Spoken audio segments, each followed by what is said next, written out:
She was just a girl, barefoot, bleeding, left for dead on a sun-cracked trail, with buzzards circling overhead. Her stepmother rode off, without a glance. No name, no future. Just dust and silence. But fate doesn't always ride in gently. A lone cowboy, rich in land, but hollow inside, found her where hope should have died. What began with pity would end in gunfire, redemption, and a bond forged in fire. This is the story of the girl no one wanted, and the man who chose her anyway. The sun hung high and merciless over the Wyoming Trail, casting the world in a blinding white light that flattened the scrub and turned every stone into a shimmer. A wagon creaked along the dust-worn path, pulled by two tired mules, the wood groaning beneath the weight of supplies and sin.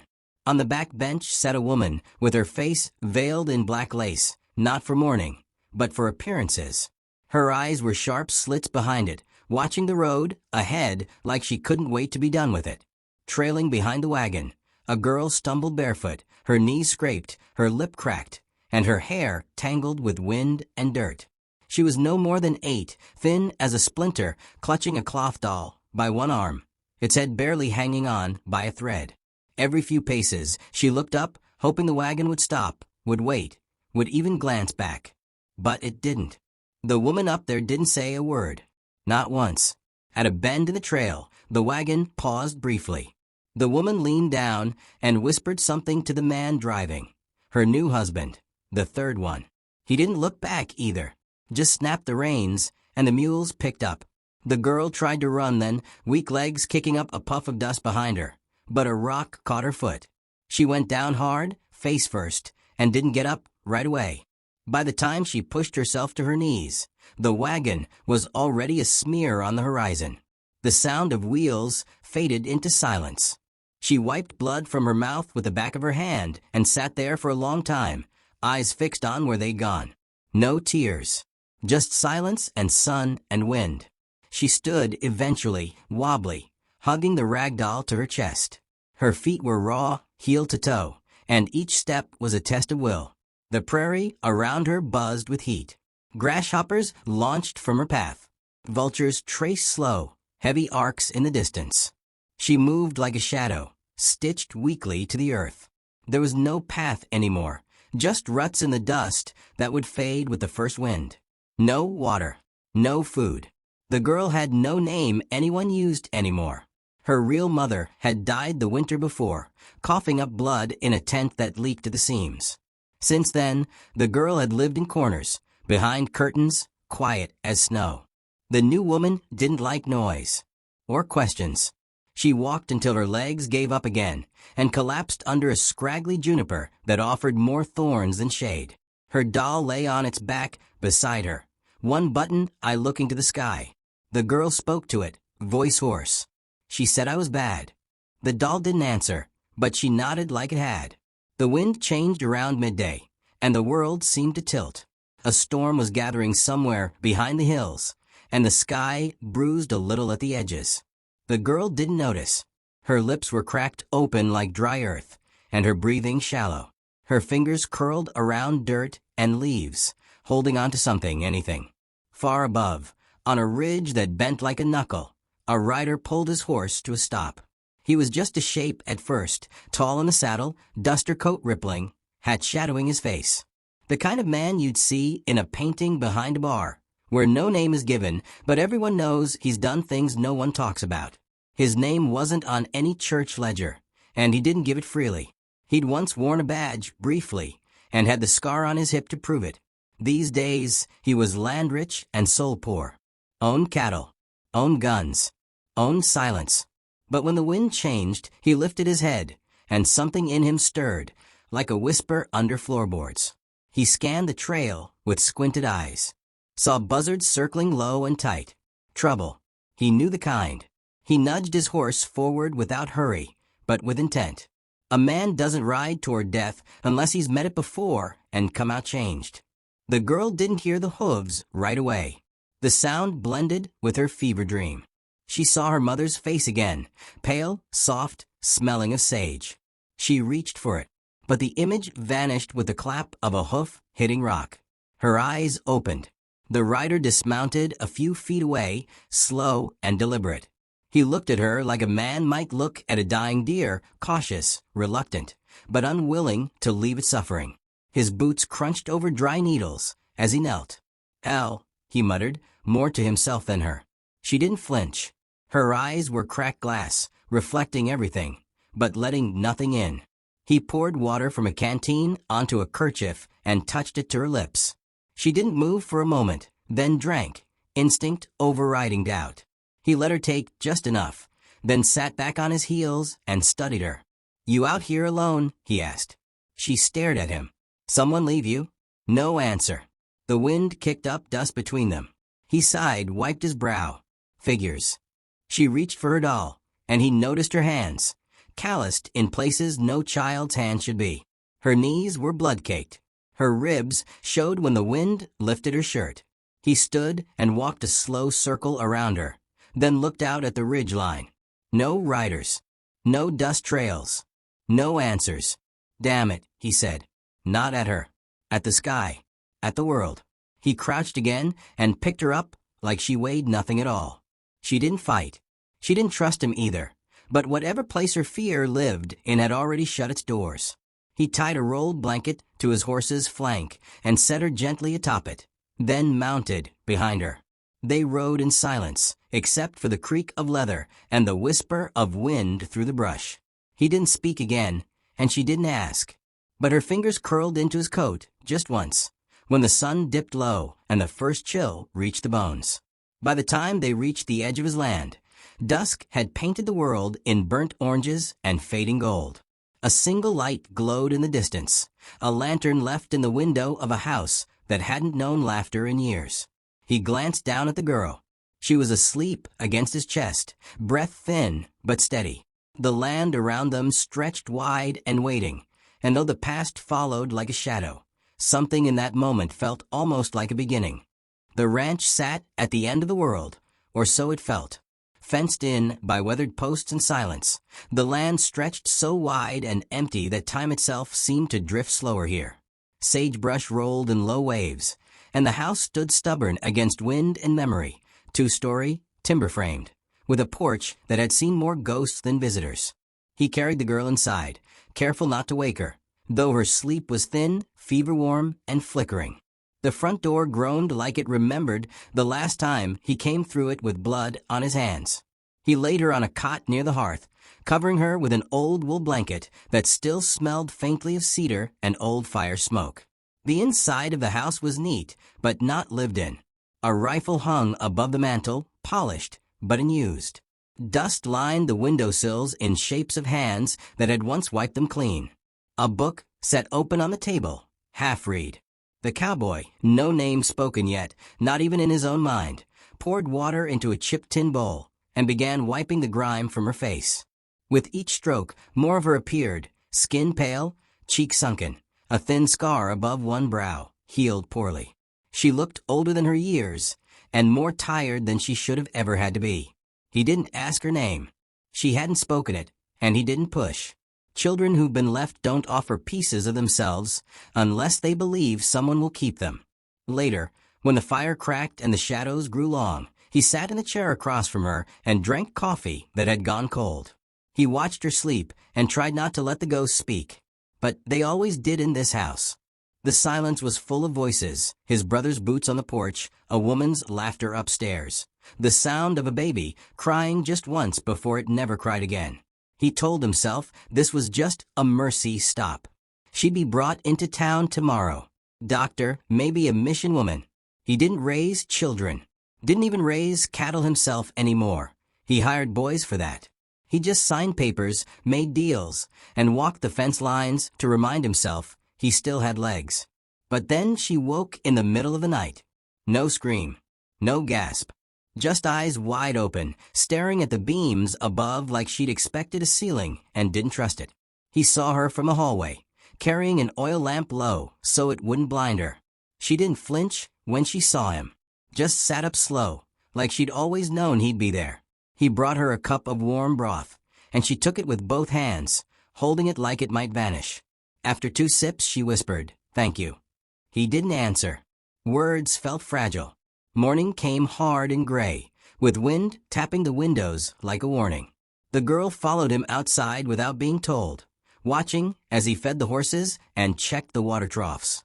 She didn't ask questions, just mirrored his movements, quiet as dust. Later, while chopping kindling, he glanced up and saw her at the fence line, standing with her back to him, arms resting on the top rail. The hills beyond rolled endless, and her hair lifted slightly in the breeze. She looked like she was listening for something, or someone. He didn't walk over. He didn't ask what she was thinking. A man who's lived with loss knows better than to speak over silence that's sacred. By evening, the decision was already made in some unspoken part of him. He wouldn't take her to town. Not yet. The thought of handing her off to some cold-handed preacher or a town matron with a pinched face made his stomach turn. She'd been discarded once already. Another betrayal might break whatever thread still kept her stitched to the world. He didn't tell her she could stay. Didn't need to. The cot remained hers. Her doll, once washed, now sat on the shelf above it. She started leaving her boots by the door. That night, he dreamed of fire, of horses screaming, of a barn burning while a girl not unlike this one ran into the dark, calling his name. But no name ever reached his lips. He woke breathless, staring at the ceiling, the sound of hooves still in his ears. Days passed like that, slow and stripped down. The girl helped with feed and learned the rhythm of the ranch. She never asked for toys, never cried, never laughed. But she began humming. Quiet songs, no words, just melody, barely there, like breath on glass. He tried not to care. Told himself it was temporary. Told himself she'd be better off somewhere else. But when he caught her once drawing pictures in the dirt with a stick, horses, sons, houses with big porches, he felt something move in him he thought long dead. Something warm, dangerous. It wasn't until a rider came through that the outside world clawed its way back in. Midday. A horse kicked up dust at the edge of the property. A man in a black coat, broad-shouldered, smile like a blade. The girl was inside, peeling potatoes. The cowboy met the man halfway down the path, one hand resting on his hip, near where the revolver still hung on instinct. "Didn't expect company," he said flatly. "Never do," the man replied. "Heard you were still breathing. Heard you might have taken in a stray. People talk too much. They always do when there's money involved." The man passed him a folded piece of paper. Inside was a name and a seal, the kind of official document that meant someone was looking hard, and they were willing to pay for silence. The cowboy folded the paper slow, tucked it into his coat. "Ain't for sale. I didn't say she was. Didn't have to." The man tipped his hat, turned, and rode off without another word. Inside, the girl stood near the window, watching. Her eyes met his when he stepped in. No fear. Just waiting. He didn't speak of the rider. Just told her supper was ready. She nodded, went back to her task. That night, as the wind howled and the stove glowed red, she finally spoke again. "Why'd you bring me here?" He didn't answer right away. Just stared into the fire like it might give him one. "Figured you'd die if I didn't." She tilted her head. "Lots of people let me almost die." He swallowed. "I ain't lots of people." She nodded once, then went to bed without saying more. After she was asleep, he found her doll on the floor. He picked it up gently and placed it back by her pillow. "It's one button. I caught the firelight just enough to glint." He stood there for a long time before walking outside, lighting a smoke with shaking hands. The night was vast and cruel, but quieter than most. Somewhere behind him, a little girl slept safe for the first time in years. Somewhere ahead, trouble rode with law papers and a grin. He exhaled, smoke curling into the dark, and muttered, "What the hell am I doing?" The stars said nothing, but the wind smelled like change. Spring came with a rawness that bit through wool coats and rattled the window panes. The thaw didn't bring softness, only mud and memory. Snow melt carved fresh scars across the hills, and the creek behind the ranch ran faster than usual, like it was trying to wash something away. The girl was different now, not louder, not easier, but steadier. Her limbs had filled out, color returned to her cheeks. She worked without being asked, fed chickens, hauled water, and once scolded a barn cat for knocking over the milk tin.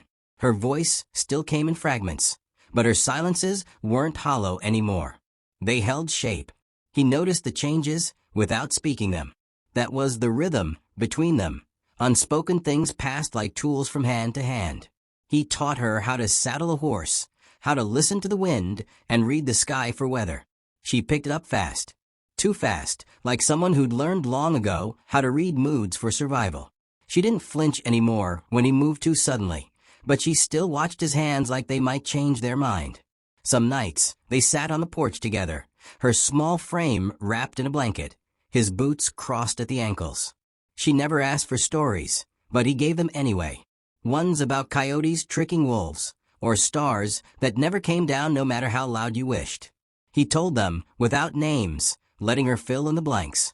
One evening, she placed a piece of whittled wood on the porch rail, a name carved into it, uneven but legible. Hope. He didn't say anything, just nodded once, like he'd known all along. That piece didn't last. It never did. Trouble came in on a red-coated horse, its rider lean and sharp-eyed, with the smell of sweat and gun oil clinging to him. The girl was hanging laundry when he arrived. She saw him first, froze mid-motion, and backed slowly toward the house. He noticed. Everyone always noticed her first. The cowboy stepped out with a rifle tucked casually beneath one arm. Not raised. Just there. The rider dismounted with a lazy grin. "Heard you've been keeping company," he said. "Word travels." "Words got too many mouths," the cowboy replied. The man looked past him, toward the girl now peeking from behind the doorframe. "Pretty thing. Doesn't look like yours." "She's not. But she's here." He offered a folded paper, again with seals, again with ink. Legal on the surface, rotten beneath. It claimed custody, ownership, bloodlines. All from a man in town with the money to make lies stick. Someone the girl had once called uncle. Someone who'd lost land in a poker game and now wanted her back, not for love, but leverage. The cowboy didn't read the paper. Didn't need to. He saw the girl's face, the stillness, the shallow breath, the way her fingers trembled around the edge of the door. That told him everything. "I don't recognize that name," he said. "And I don't take kindly to men trying to buy children they once threw away." The rider smiled thinner. "Be careful. Refusing a writ can get you killed." He didn't answer, just looked past him to the hills, where birds circled in silence. The rider left without a shot fired, but the message stuck. That night, the ranch changed. Lanterns were trimmed low. Guns were cleaned in silence. Boards nailed tighter. The girl watched all of it without asking questions. She knew. Survival was a language she spoke fluently. In the barn, while oiling the hinge on the back door, he found her standing in the shadows, holding his old revolver. She didn't point it, just held it like she wanted it to mean something. He walked over slow, took it from her gently. "Not yet," he said. "I remember his voice," she whispered. "He used to lock me in a trunk. Said quiet was better than noise." He looked away, jaw tight. "You're safe now." She nodded, but didn't believe it. Not fully. The next day, he sent a letter to a man he hadn't written in years. The kind of man who dealt in debts, not favors. Men like that didn't forget what you owed. But sometimes you had to risk old wounds to save what mattered. That night, she sat by the fire, the carved name Hope resting on her lap like a badge. He asked, "You ever want to leave this place?" She shook her head. "No. I want to stay where I can breathe." He looked at the flames. "Then I guess we make it ours." The next morning brought frost. The ground crunched under boots, and the horses were restless. The wind carried scents from far off, gunpowder, sweat, distance. He started sleeping in the chair, by the front door, rifle always loaded. The girl kept a hatchet beneath her cot, wrapped in burlap like a secret. They waited. Days stretched, taut and thin. One afternoon, he caught her painting symbols on the barn wall, marks he didn't recognize. "Old ones," she said. "Mama used to draw 'em. Said they kept out the bad things." He didn't laugh. He let them stay. At night, when the wind moaned through the trees like a wounded thing, he wondered if he'd made the right choice. Taking her in, keeping her, inviting the storm. But then he'd see her asleep, curled around her doll, and the doubt would shrink down into something he could live beside. She began calling him something. Not father. Not mister. Just him. Is he coming back? She'd ask. Will he be mad at him? It was enough. Until the rider returned. He came with 2 others this time. Camped just beyond the property line. Didn't approach. Just waited. Let the tension do their work for them. On the 3rd night, a match lit in the dark outside. A cigar's glow. Then laughter. The cowboy opened the window, just a crack, rifle barrel steady on the sill. We've got maybe a day, he said. The girl nodded. I'm ready. He didn't doubt it. But he hated that she had to be. That night, neither of them slept. By morning, the hills were quiet. Too quiet. And the creek had begun to slow again, like it was bracing for something worse than winter. The day broke in silence, as if the land itself was holding its breath. A pale mist curled low across the pastures, and every leaf, every nail in the wood, seemed to hum with a tension that hadn't been there yesterday. He stood at the porch rail, coffee gone cold in his hand, eyes locked on the far rise where the riders had camped. They were still out there. He felt them more than saw them, like wolves circling in the fog. Hope sat on the steps, arms around her knees, doll tucked beside her. She hadn't spoken since the match lit in the dark, hadn't asked for reassurance, hadn't trembled. Just waited, the way wild things wait, quiet, watchful, ready to run or fight. The cowboy looked down at her, at the sharp line of her jaw, the steadiness in her small hands. She was more than just a child now. She was something hardened, something forged. I want to stay, she said, without looking at him. Even if they come. He didn't answer. He didn't need to. He turned and walked into the house, came back with a bundle, old leathers, a belt, a knife that had seen too many fights. She followed him to the barn where they saddled the horses, not to flee, but to prepare. They spent the morning in near silence, moving through the motions of readiness. He checked the fences again, repaired a loose hinge on the back door, laid a row of extra shelves across the windowsill in the parlor. She swept the floor, cleared the hearth, wiped the table like company was coming.